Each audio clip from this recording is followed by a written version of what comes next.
What are they going to break down? There wasn't even a submission on the main card.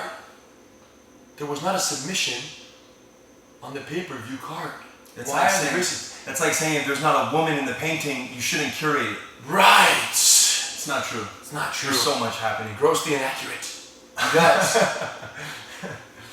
the secret to the man that is GSP, so incredible, so effective. I've been waiting to do this breakdown for a long time because I watch GSP fights, and when he doesn't close it with a submission, I'm like, dang it. I was hoping he would get a submission just so I could talk about the non-submission aspects of his fights, because they're the most beautiful part. His control, his guard passing, his submission counters. No one's doing it like him. So I've been waiting for GSP to win by submission or lose by submission just so I can talk about the non-submission aspects. Well, guess what? I'm tired of waiting. He was in South Africa, keeping it real in Cape Town with our boys over there. James Smart, what's up? Ralek is here, and Ralek agreed that this level of ridiculousness, control, and jiu-jitsu beauty could not go by unnoticed. Normally we would wait till Sunday morning. It's amazing how it's just so basic though. Yes. And you call it beautiful, but beauty and basic is pretty much the same thing, you know. And it's to see how GSP was in such a systematic way getting the takedown, getting the pass, getting to the top position. He didn't even need a submission.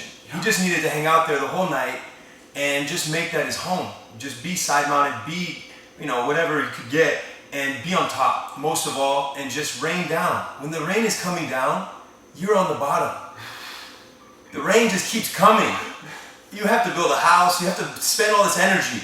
He just brought the rain as if, you know, he had more coming with him than just him, little old GSP. He had a huge, you know, training camp. He had, you know, just amazing guys, amazing jiu-jitsu guys, going for arm locks, going for triangles. Oh yes, and there's no doubt. Torn ACL, 18 months, no fighting, torn ACL, one of the most damaging and worst career-ending injuries you can suffer. He suffered. I can tell you one thing, and I know Ralek agrees. There was no indication of a torn ACL. GSP was tested tonight. GSP was tested in a way he had never been tested before. I think he's been, of course, caught off guard. He would can get a lucky punch and put him down. But today, he got put to the test 5 rounds against what he considers, GSP said himself, his most formidable opponent, most challenging. And Carlos Condit is no pushover. He's a jiu-jitsu expert. His stand-up is second to none. And man, and GSP did it to him almost like he's done it to everybody else. So it's time that we pay some respect where respect is due. And we dissect the beauty in the GSP game plan that has continued to befuddle top contenders for years and years and years, and will continue, if you ask me. Should we start with the takedown? Yeah, he took him down every round. Basically every round GSP, and what's funny about GSP's takedowns, because he has the highest takedown percentage, right, in all of, you know, the UFC. And it's not like there are other guys who are NCAA wrestlers who are equally strong, very fast guys too.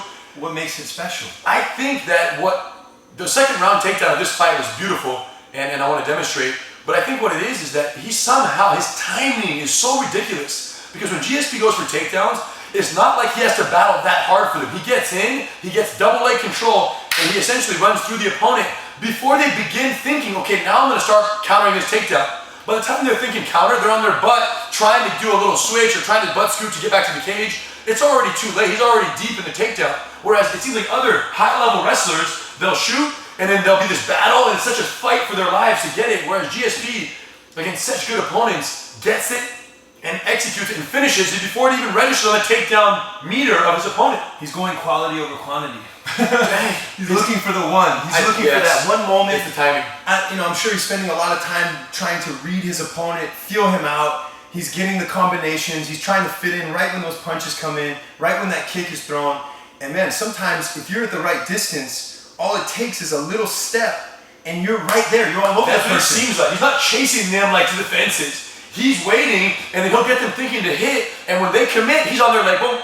It's like it's almost, the second round takedown was so beautiful, I was convinced that he had an earpiece radio in there, and then he had Carlos's coach telling Carlos when to kick, and that's Here we go. And then he knew when Carlos was gonna kick. 2, And then he said, kick, takedown, boom, all at the same time. That's how predictable it seems. So like the round 2 one, so Carlos throws this roundhouse kick to the body right here. And basically it was so amazing because when it got thrown, GSP was already here. It wasn't like he got hit, defend, and then take down. He just, and there was no indication because Carlos's kicks are lightning quick. It's the best time too, because they're on one leg. Yes. Imagine keeping my balance Boom, here. so he's here. Very tricky. So then he basically knee taps over here, he held this other leg, and then of course he lands straight down here and lands in this guard. And so besides the incredible timing of his takedown, which is no mystery, and you know, no one does it like him, and I don't think anybody ever will, it's kind of ridiculous. What I wanted to talk about that it seems so unstoppable is this GSP guard pass, right? But it's so basic. What happens is anytime someone's in the guard, Alex, and for those, I'm trying to talk to like the white belts and the blue belts out there, purple belts and brown belts, bear with me here. This is critical. From the guard, it's to Halik's advantage to put his feet on my hips. Because if he puts his foot on my hip over here, he can turn and he can catch an arm lock. You know, he can set up different submissions and whatnot on either side, mostly to create angles. Because every time he puts a foot on the hip, he's going to turn his hips the other way to then create 90 degrees with hopes of stepping over the head for the arm lock. Now, what GSP understands, oh yes, you can put the foot on the hip for triangles, different things. All these things come from feet on the hips. What GSP understands though, is that whenever you put the foot on the hip right here, put your foot on, freeze. It's fascinating. You can almost count, if you had a stopwatch. When you see a foot on the hip, next time GSP fights do this, foot on the hip, put a stopwatch, boom. And within 10, no more than 15 seconds, this guard is gonna be passed to a half guard. It's crazy. Here's what he does. He uses this elbow to shove the leg down, A or B if it's available. But if this is tight, which is hard to get my elbow inside, he uses A. Okay, there's 2 options he's using. A is pushed down with the tricep, and then look what he does. He steps back and he hides the foot here. So all he does, go back, I can't hide Halik's foot if it's on my hip, do you understand? It's too difficult with this wedge right there. So what he does is he drops this leg straight back, so there is no more hip. Put your foot on my hip. There's no more hip. So now how do I make the foot go in the pocket? Push it down, and then the foot's stuck. And he ends up in this what we call 3/4 guard, right? We have closed guard, we have half guard, 3/4 guard, rotate bro. It's right here when his knee is out, but the foot is in the mix and this leg is over my back. This is 3/4 guard.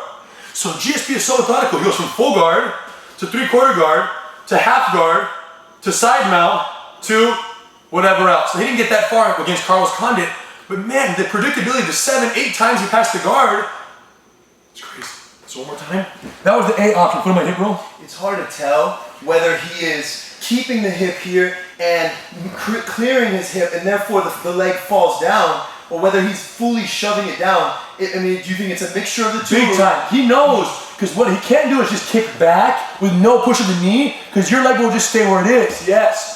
It's certainly a mixture of him driving and him sprawling the leg. Right. But what he does the best in the world is he removes the existence of the hip wedge. No wedge. That's it. And I've never seen anybody do it to this degree in MMA. They're not doing it. This is more common in Jiu-Jitsu, but in MMA, no one's doing this, and it's so basic. Elbow push, kick, and step. That's one. The beat. I think the subtlety is the danger because, you know, right here, there's a lot more for me to worry about than just your little hip straightening, dropping of the elbow. That's true. I mean, it helps.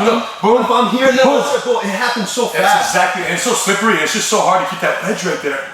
And it's so simple, and that's what makes it possible. Is because they're not wearing many clothes. They're very slippery. You're dealing with just that one leg there, that hip, and it's just a little, man, it just twists that leg up in there and gets it so tight. So major. And then so here's what he'll do. That's the A. The B, spread your knee a little bit more, Halik, over there. Yeah, foot on the hip still. Yeah, exactly. The knee's a little wide. Another variation he uses is the forearm, the whole forearm. And then he kicks out and he goes straight to the half guard. That's the B. He does both.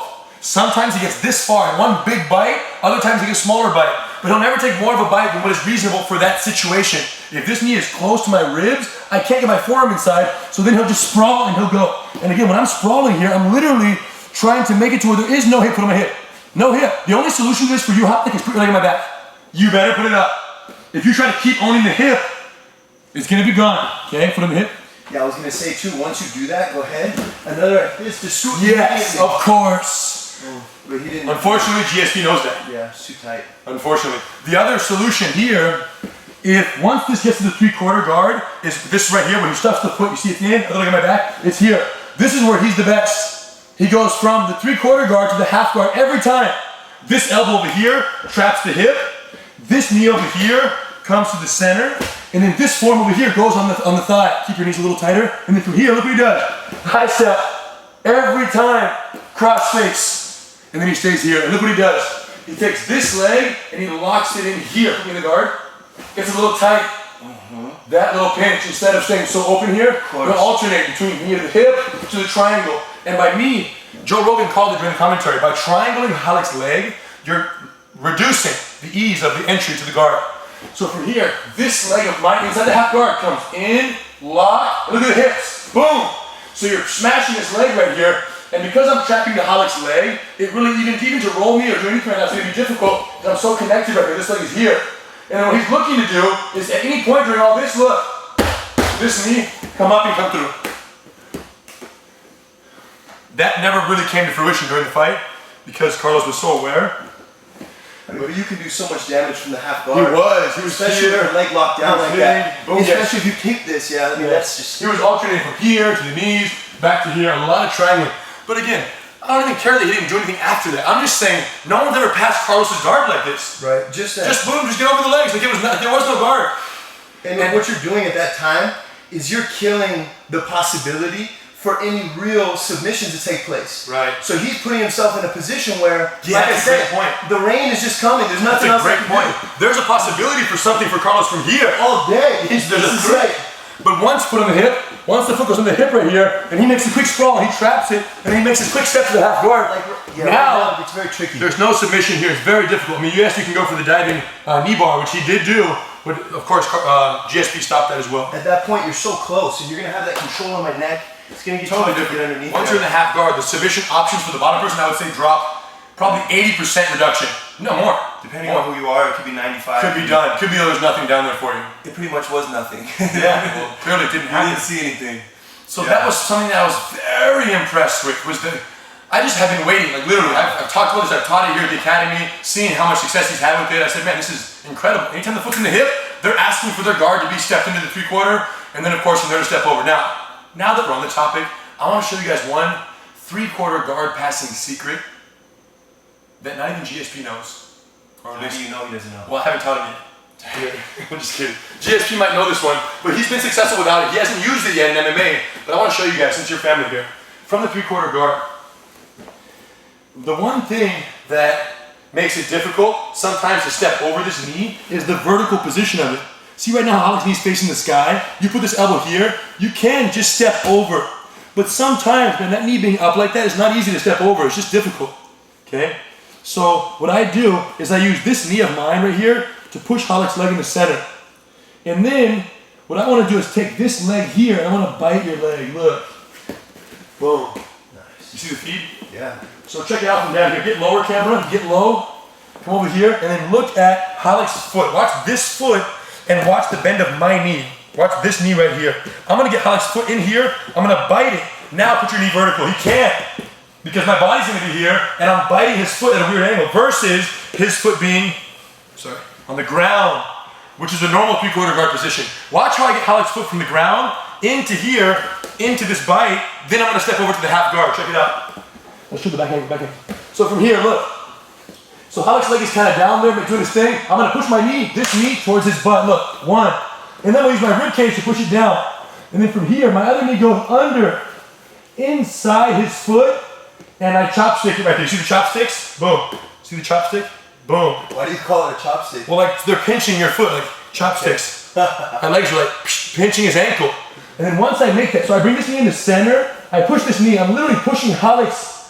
Yeah, it's so amazing. I put my knee in, my right knee goes in the center, I use this knee to push Alex's knee in the chopsticks. Now I sit down on that. Now keep your knee up over here, it's tough. And then I start to step over, boom. And then start to grab and climb up. And then make the trap on and make the pass. Some jiu-jitsu heads will understand what I just did right there. Some of you are like, wait, chopstick, what are you talking about?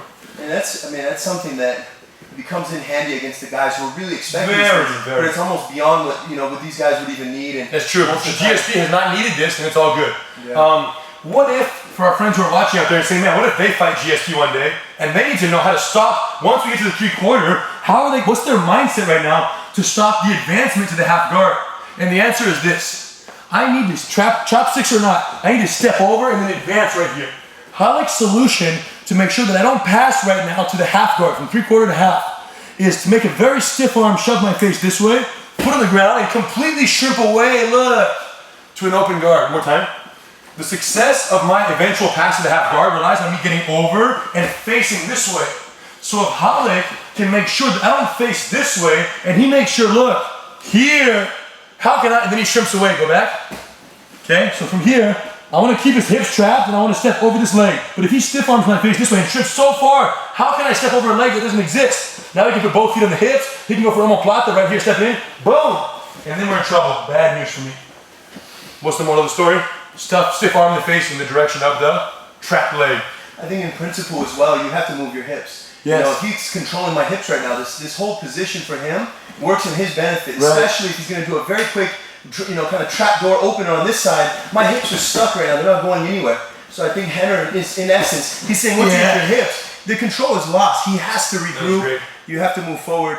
And now I'm setting up. As he's coming in, I'm setting back up. Big time. Hips, good point. And what makes it possible for Ralek to move the hips that freely is the fact that he's stiff arming my neck up at the top of the crown right here, like right here.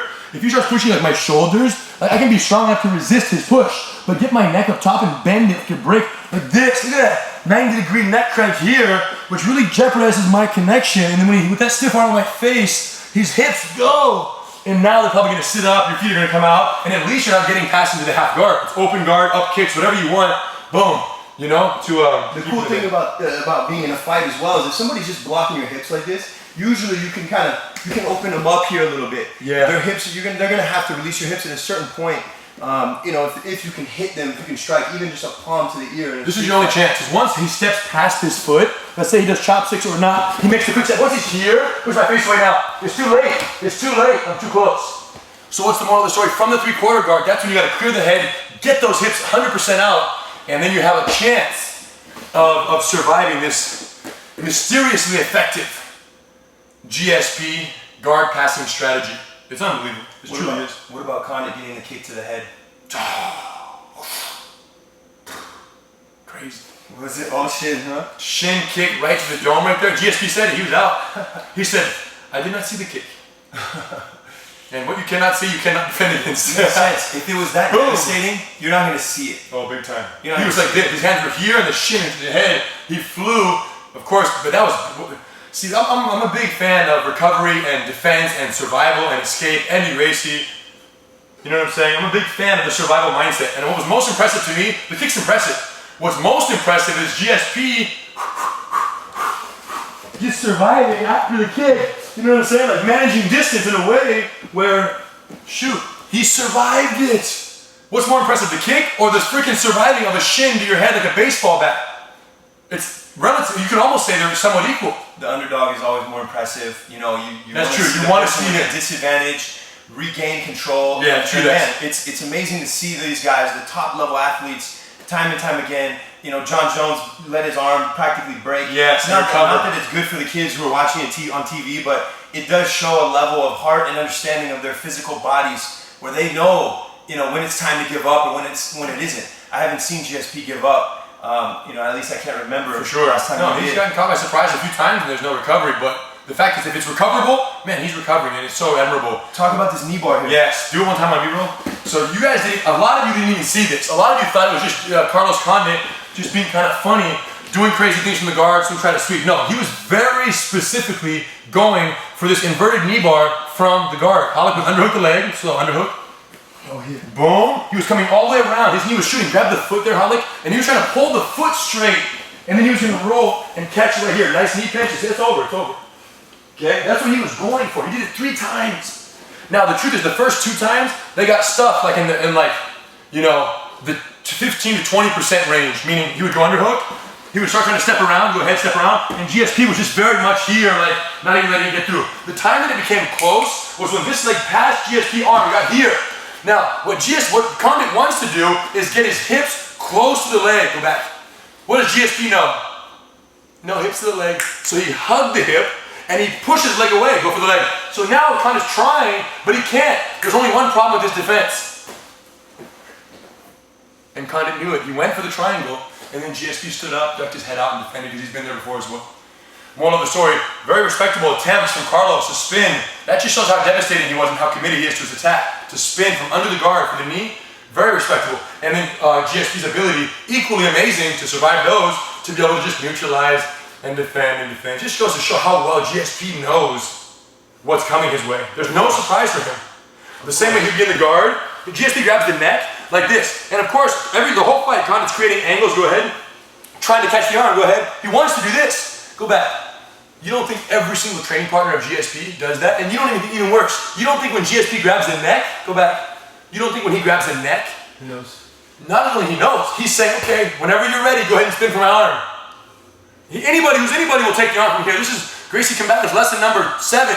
You go here, work your, and he knows. So what he was doing was every time he put the foot on the hip, he would have to turn, GSP would just follow his hips, he would just kind of stay, he would keep him lined up. By not letting Carlos create 90 degrees, by not letting this angle create, he can't catch the arm. So GSP was just so masterful in preventing the 90-degree angle creation. It's so hard to catch an arm lock in the guard in MMA today unless this person is deliberately trying to gain control or keep some pressure without regard for any kind of submission. That's pretty much the only time you see it, is when the guy gets excited and he puts pressure. And the last time that situation in a main event came close was Vitor and John Jones. Yes, because he was John was boom, very... boom, and then Vitor spun, and John was very committed to keeping the net. Nice spin, by the way. And this is, I mean, that's the last resort. For me to go for that is something that the person really has to be giving me this. And John was all, but again, it just goes to show that GSP is so conservatively aggressive from the guard. He's so, as concerned as he is with hitting, he's equally concerned with respecting. He's really able to take himself there to where he almost feels like he's in a jiu-jitsu match with a black belt, and he's able to bring it to that level. Whereas most guys, they would think of it as, okay, I'm ground and pound, I'm MMA, I'm this and that. I'm gonna hurt him. He still has that respect. He knows Condit's a black belt. He knows he's on the level. He can't That's what it is. He never gets more excited about the victory than about the submission respect. It's equal. Exactly. You know, they check each other. It's like checks and balances. Critical. Critical. Yeah, that's great. So what do we take from this? Man. Who's going to beat him is the question. You know what I'm saying? What do they have to do? Just think about that every day.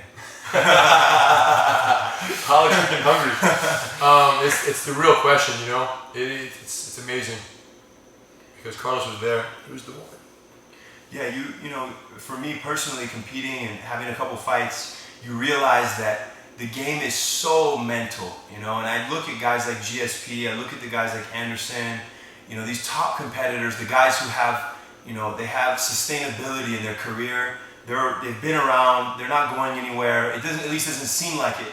For me, I really feel that these guys have a mental edge, you know, I've heard about GSP, how he trains, the type of person he is. It has a lot to do with his whole style, his whole approach to training, his whole approach to the game of MMA. For him, it's much more like a personal overcoming, personal journey, and he's taking it very seriously. And I like to see that. You know, I see it's the same with Anderson. You know, he takes the fights that he wants to take that are right for his journey. You know, he's not out here just to get another buck. He's not here just to, you know, knock somebody out and say that he's better. You know, these guys are really on a mission, you know, and I really like to see that. It's really major respect. And, you know, we thank Carlos and GSP for the fight because, you know, for us, the mission, the primary, and the concern here is that you guys take from that. And there was just so much beauty in there. And, you know, if they weren't there putting it on the line, we wouldn't have these windows of opportunity to show what is there and how translatable and transferable it is to all of you guys out there who might be embarking or already have or may consider embarking on this jiu-jitsu journey, which is a journey that anyone can embark on and enjoy for the rest of their life. Thank you guys for joining us. The last Gracie Breakdown, we gave away 1 year full access membership to Gracie University, okay? And it's incredible. If you haven't checked it out, please do, gracieuniversity.com. The winner of the last Gracie giveaway was Tony Dismukes. YouTube username Tony Dismukes. Congratulations, bro. You won. We asked who would win, Anderson or GSP? Because now that's what everyone's talking about. And that was the last Gracie giveaway question. And Tony Dismuke's answer was Anderson. You know, his grip is too strong, he's too much heavier. Organically, Anderson walks around above 200 pounds, right? So he's too much bigger, and his ground and pound defense is so good that GSP, even if GSP took him down and attacked, Tony thinks that Anderson's ground and pound defense is just too savvy. It's just a different level. And Anderson with the hands, you don't see a lot of people who can pick people apart like that, you know, and it's just amazing to see. I mean, you know, but yes, that takedown's gonna come. It'll look a lot like the Chael Sonnen fight, you know. I think He's so. gonna put that pressure on him. GSP's not gonna want to trade. But Anderson has that longevity. He has that mental, you know. But that's crazy. It's an amazing fight. So congratulations, Tony. You win the 1-year subscription, Gracie University. The next Gracie giveaway. You guys, we're approaching this end of the year, this holiday season, and we thought the Gracie giveaways are cool. We give away fun stuff, gear, different cool things. Gracie University, it's all good. But we decided it was time to go all the way. And when we go all the way, you know we don't mess around. What was the ultimate giveaway we could give? And the conclusion was obvious. A 1-week, all expense paid trip to Gracie Academy headquarters, Jiu-Jitsu Heaven, as it's often called, for one of you guys out there, or girls. 1 week in Jiu-Jitsu Heaven, training Jiu-Jitsu, private classes, group classes, morning, night, go to the beach, have fun, hang with the family. Basically, on a very real level, we're gonna bring you out here. We're covering the flight, the hotel, the transportation, the Jiu-Jitsu. We're even gonna throw in a free Gracie Pearl Weave gi, so that you don't have to even bring your gi. You just come over here, use ours, take it home with you. Is that a serious giveaway, or is that a serious giveaway? Man, I think that's something that, I mean, I kind of want that, you know? I want to just be in a hotel for a week. So here's the deal.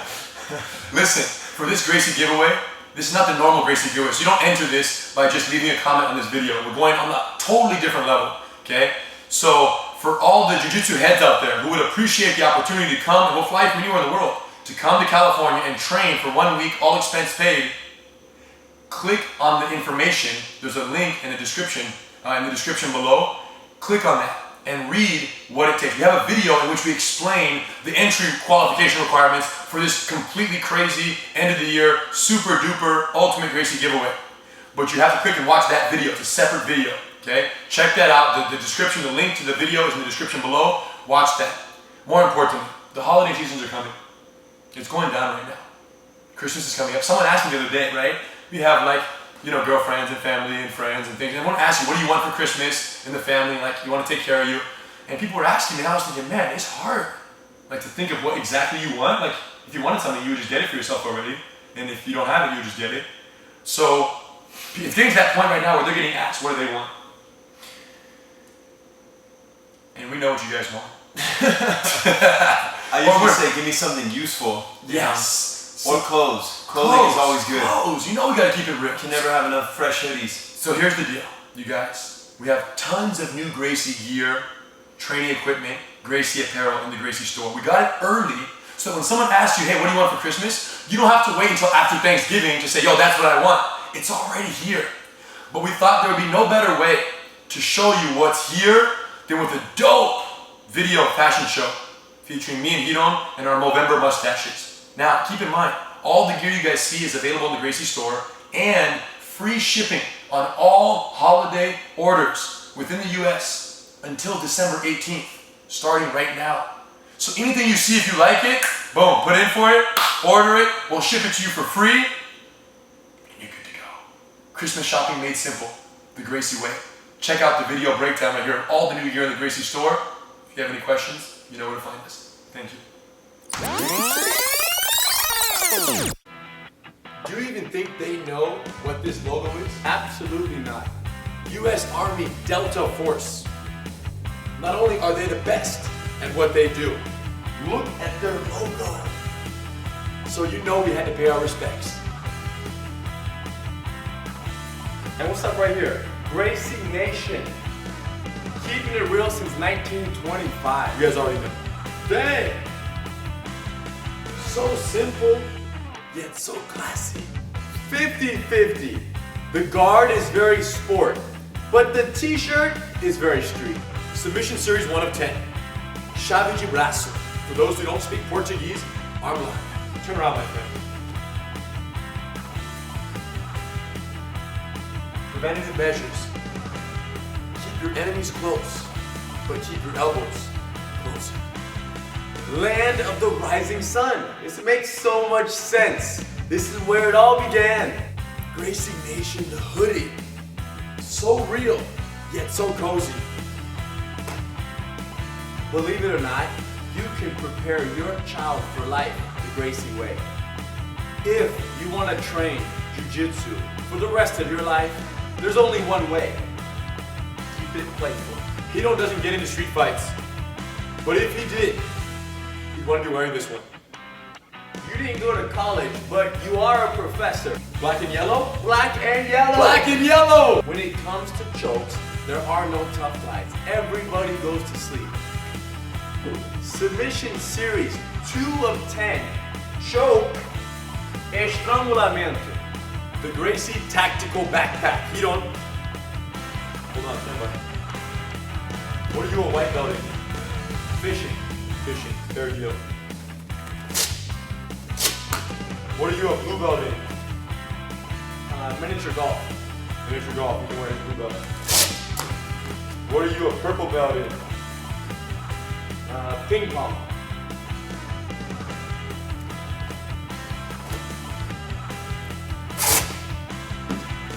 And what are you a brown belt in? Relationships.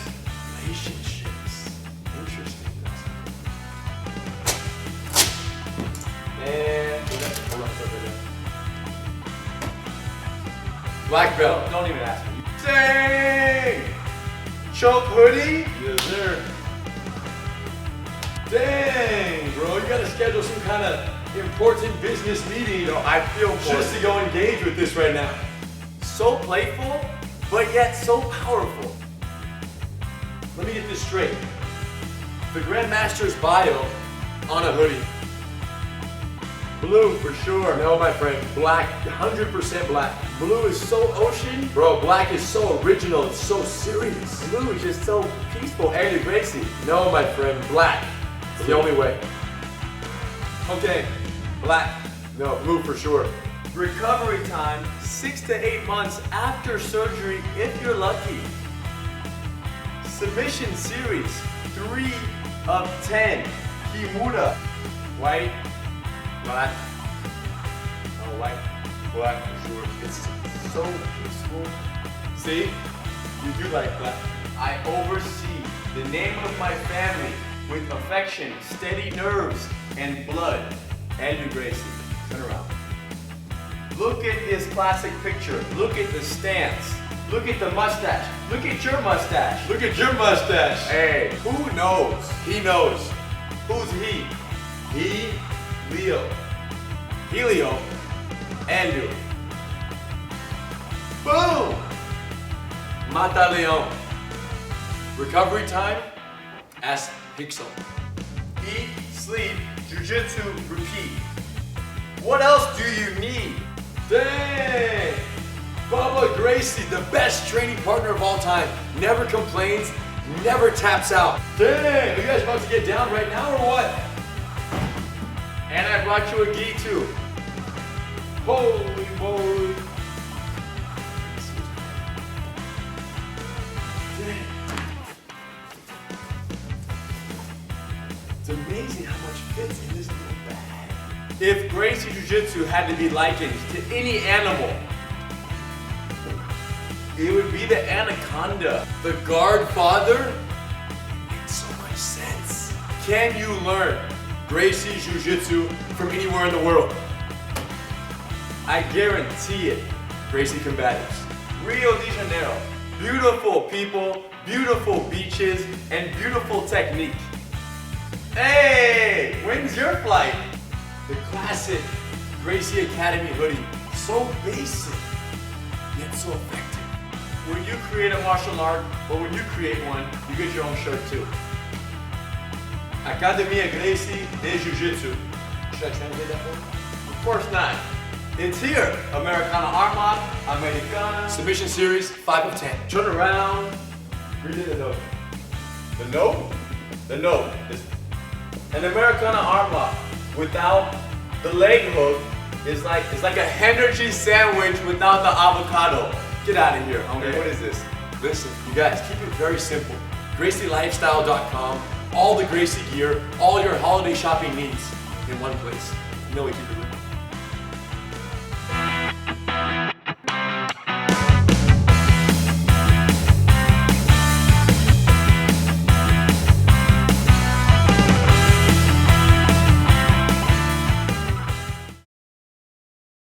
You gotta grab 2 hands on this side before it goes around my neck, right? Yes, you can grab both hands first. Yes. And your hand can twist. Right. That's really funny.